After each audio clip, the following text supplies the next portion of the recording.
Fala, torcedor gremista. Hoje, como não pode ser diferente, tem que começar esse vídeo homenageando a memória, a vida de Luiz Carlos Silveira Martins, o eterno Cacalo. O dirigente aí que é um dos mais vitoriosos da história do Grêmio, que nos deixou ontem, no sábado, pela noite, e que como vice-presidente de futebol é o dirigente que mais ganhou títulos no Grêmio nessa função de dirigente, de vice de futebol, e também foi campeão como presidente em 97 da Copa do Brasil. Quando o vice de futebol marcou época junto com o Fábio Koff, presidente Fábio Koff, que é um dos mais importantes também da história do Grêmio. O Cacalo era de uma outra época de dirigentes, remanescente, talvez o último remanescente, de uma leva de dirigentes que eram mais participativos no vestiário do clube, eram mais participativos junto aos jogadores, né?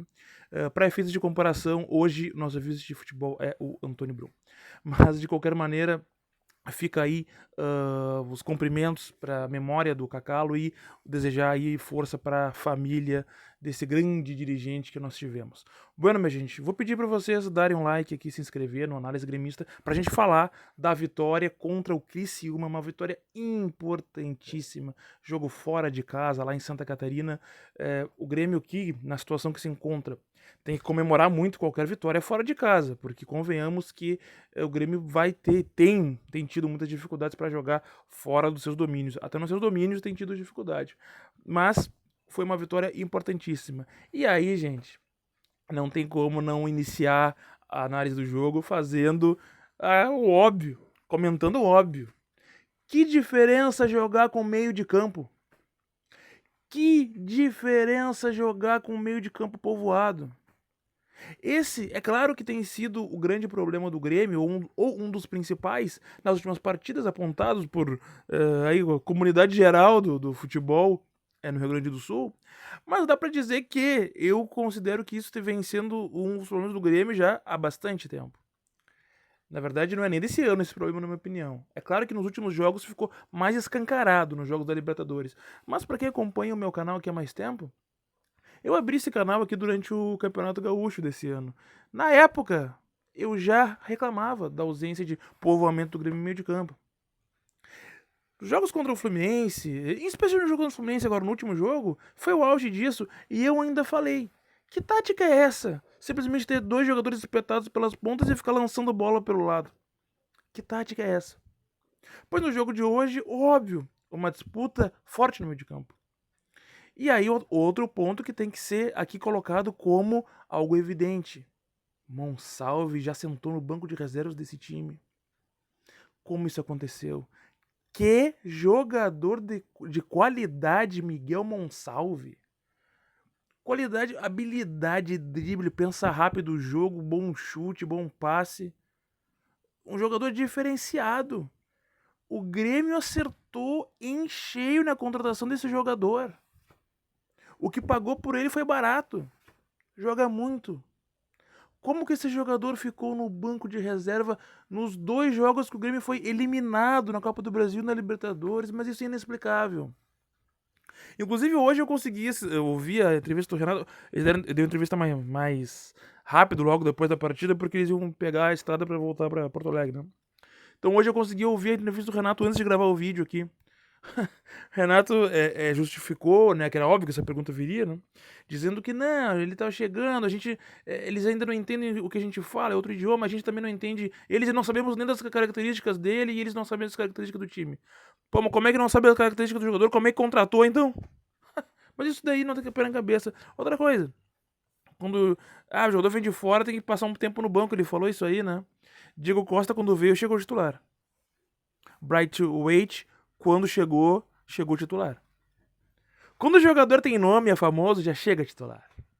Quando é mais jovem, não. Então, é só pra gente entender um pouquinho como é que funciona na prática. Agora, no jogo de hoje, que não foi, o Grêmio não fez uma grande partida, mas jogou melhor do que o Criciúma quase que o jogo inteiro. Isso é um grande sinal. Sinal de que o óbvio aconteceu. Eu falo aqui sempre, tem coisa que é óbvia. Eu fico muito irritado quando o óbvio não é executado e aí o resultado óbvio vem negativo. Isso que mais me irrita. Agora, jogou com o esquema mais clássico que existe no futebol nos últimos 30 ou 40 anos. 2 volantes, 2 meias, 2 atacantes. Esse é um esquema tão consagrado no futebol. Claro que hoje já tá mudando isso aí. Mas é tão consagrado que eu digo pra você o seguinte: mesmo que os jogadores não tenham entrosamento nesse esquema de jogo entre si, se tu botar pra jogar ali, qualquer jogador sabe jogar nesse esquema, porque é um esquema muito tradicional. Todos eles já jogaram assim em outros times, todos eles já jogaram assim na base dos seus clubes. É um esquema assim. É o mais usado. Claro, hoje não é mais usado, não é o mais usado, né? Que mudou muito o futebol pela velocidade, a força, enfim, isso é uma outra conversa.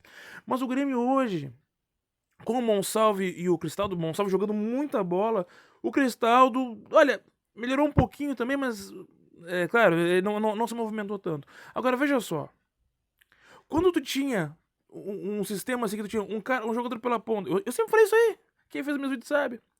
Quando tu tem um esquema, um extrema, outro pelo meio, é muito difícil tu fazer a triangulação, tu fazer a aproximação, tu fazer a troca de posição ao longo da partida, porque um jogador tá lá pela direita, outro lá pela esquerda. É mais difícil tu trocar de posição, tu fazer a triangulação, tu tocar a bola e sair para o espaço vazio, porque tu tá muito lá perto lá pisando na linha. Agora, se tu tá jogando mais próximo de outro jogador, dois jogadores no meio mais próximos e dois no ataque mais próximos, tu consegue muito mais fácil tocar a bola e correr pra receber.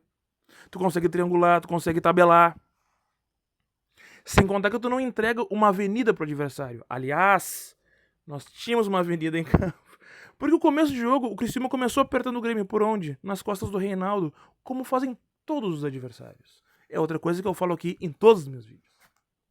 Mas isso durou cerca de 20 minutos, até um pouco menos, 17, 18 minutos de jogo. Depois, o Grêmio começou a dominar o jogo e jogou a melhor partida inteira. Vamos falar sinceramente. E fazendo justamente tocando passe, triangulando, fazendo tabela. Teve ainda uma certa dificuldade, eu diria, quando chegava na parte final, para dar o último passe e fazer a finalização. Isso foi algo que foi um pouco dificultado. Mas conseguiu dominar, porque o Criciúma atacava no começo do jogo lá pela direita e também se valendo de uma certa fragilidade, o Grêmio jogando com uma zaga muito em linha, com o Jamerson e o Jamerson pela esquerda, o Rodrigo Eli pela direita, sendo que estão completamente em linha, então se passa de um, tu tá na cara do gol, porque o outro para fazer a cobertura é mais difícil, até porque são dois jogadores lentos. Claro que sabem dar o bote, principalmente o Jamerson, ele entrou bem nesse time. Agora, são jogadores que não têm velocidade, eu gostaria que botasse lá, de repente... Eu já falei aqui isso outras vezes, inclusive. Eu queria testar um garoto em especial. Pra mim, o Nathan Felipe é melhor do que o Gustavo Martins, tá? Eu acho ele bem melhor até. E aí, de repente, uma composição de um zagueiro um pouquinho mais rápido, ao lado de um pouquinho mais posicional. E corrigir um pouquinho também o posicionamento dos dois ali. Porque o Criciúma conseguiu nos trazer perigo em jogadas de linha de fundo, trazendo pro meio. Vinha pela linha de fundo e entrava no meio, porque a zaga estava completamente em linha. Isso não pode acontecer.